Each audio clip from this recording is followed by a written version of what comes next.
We want to make the girl make the good choice. The good choice is, of course, to date us. So we're going to borrow the same techniques and tactics that are used in the prisoner's dilemma to convince the other prisoner not to snitch. To convince the girl to want to date you, to make the good choice. Does that make sense to everybody? Yeah. Good. So that's what we're going to do. So we're going to take the mathematical formula that is used in the prisoner's dilemma to trick somebody or convince somebody to make the good choice, and then we're going to use that to make the girl make the good choice. Okay. So to look at that, we're looking at the optimum play to win a game theory. So the way it works is they play the game over and over again, the prisoner's dilemma. Okay? Does everyone need paper? Everyone have paper? Anyone need paper? I got some. Everyone good? Cool. I think everyone's good. Okay. Thanks, though. Thank you. Okay. So the optimum way to win in game theory. Now, what's really funny is the more games you play, the more you can sort of like keep score about who does the most time. And that's what they do. Every year, big geeks get together and they play the game over and over again. In fact, what they do is they create computers that have specific formulas typed into them about how they're going to respond and play and how they trigger off the other one.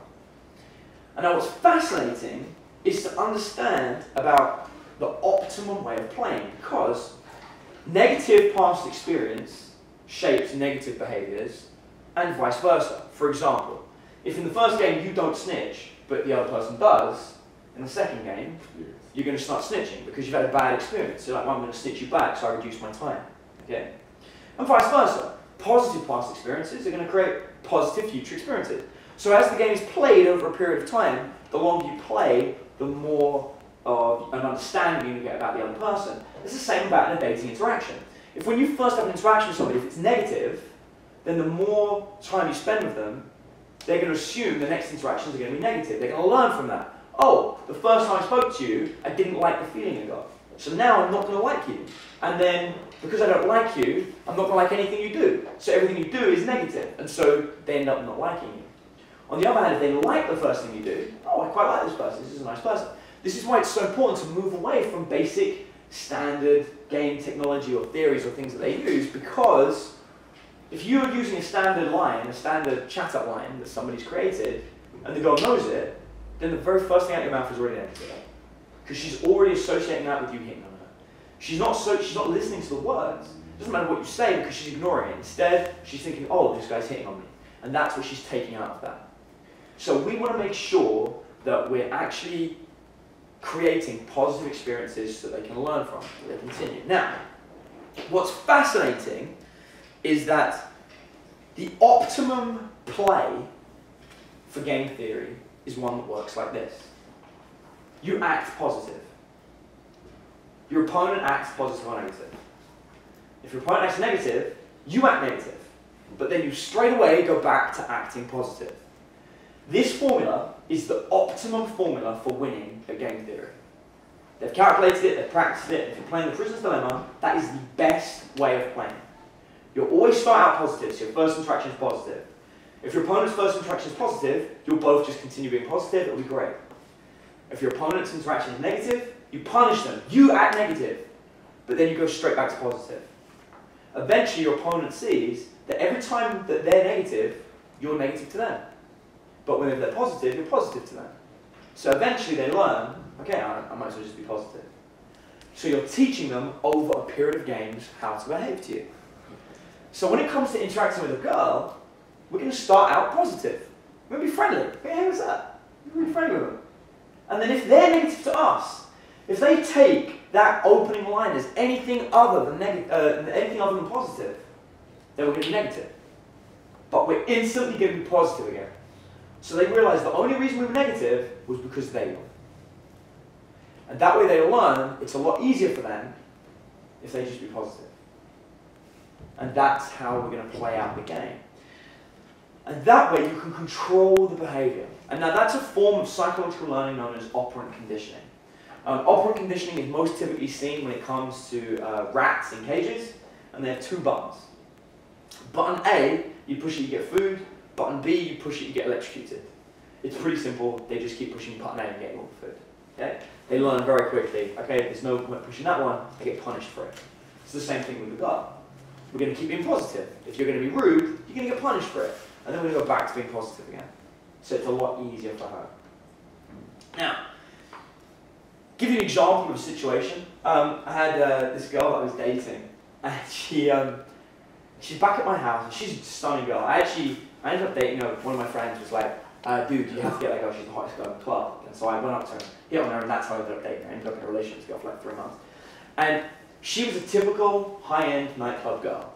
She was cute, she had stunning clothes, she was a dancer, she was a singer, but she was really mouthy, and she did not mind telling you what she thought of you. Now, one day we go back to my house, and I'm almost always friendly with her. I'm always, you know, we get on very well. And one of my friends meets this new girl, and he brings her into our house. And he goes, hey Adam, I want you to meet my girl. We've been dating for about a week. Her name's G. I'm like, oh G, lovely to meet you, Adam. And this is my very good friend that, you know, we kind of see each other. I really call each other boyfriend and girlfriend, but it was like, you know, it's one of my really good friends, Alexander. Alexandra was like, she's like, oh, nice to meet you. What's your name? And the girl was like, G. She goes, G, like a goat.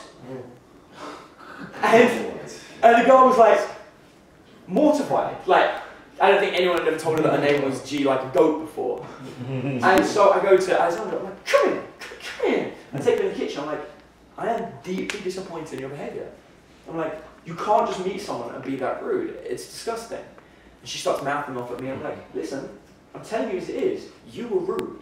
You can disagree with how I'm talking to you now if you want. I don't care. I want to put it across to you. You were rude. It was completely unacceptable. It was very rude. It was my friend. Just started dating this girl. You've made yourself look bad. And I want to let you know. She stops mouthing at me. She sits down and thinks about it. I wasn't rude to her. I was just punished her. It was negative. I just put her in her place.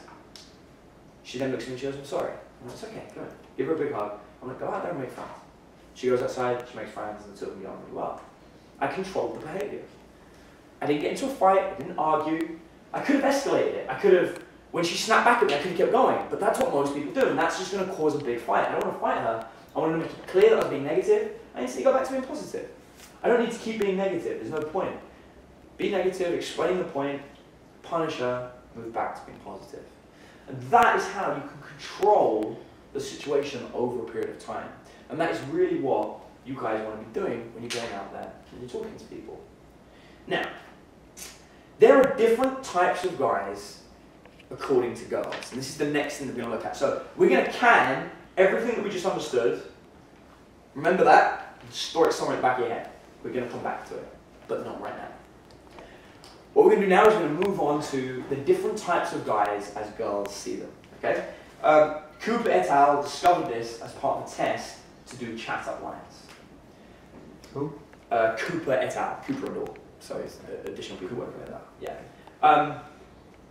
According to women, they were basically trying to identify what chat-up lines work with girls, and as part of it, they wanted to identify the kind of guys that they liked. And I find this study more interesting in the side effect that he found out about the different types of guys that women like. He discovered that women broke down attractive men into 4 categories. There are 4 types of attractive guy. The first is the nice guy. Okay? Give you a bit of a breakdown. He's helpful. He's considerate. He's appreciative. He's a puppy. Okay? That's the first type of guy that girls find attractive. They're like, I like the nice guy.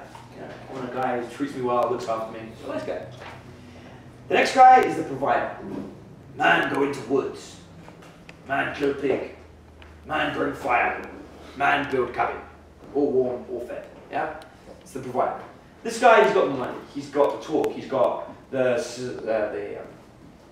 sustainable foundations. He's got stability in his life. He's a provider. He's an attractive guy.